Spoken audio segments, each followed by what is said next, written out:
To enrich for circulating nucleated cells from blood, the microfluidic device is first primed with 1x PBS to rid of bubbles. Deionized water and 2% paraformaldehyde in 2x PBS are then run through the device via syringe pumps prior to loading of the blood sample. Blood is then processed through the microfluidic device and collected. Post-processing of the sample includes centrifugation and removal of supernatant. Finally, the sample is analyzed via flow cytometry to produce FACS plots.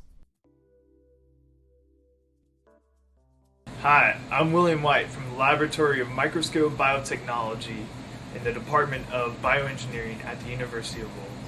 Today we will show you a procedure for the enrichment of circulating nucleated cells by lysis of whole blood via microfluidics. We use this procedure in our laboratory to study inflammation and various disease processes as to ensure enrichment of leukocytes and other circulating nucleated cells without loss or activation. So let's get started. To begin this procedure, press fit access tubing of slightly larger diameter than the channel access holes in the inlet and outlet holes.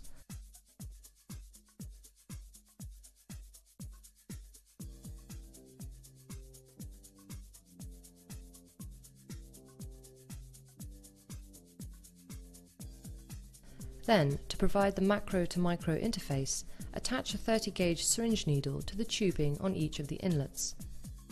Next, fill a 1 ml syringe with 1x PBS, making sure to get rid of bubbles. Connect the syringe to inlet 1 and push the syringe gently by hand until 1x PBS flows out of inlet 2.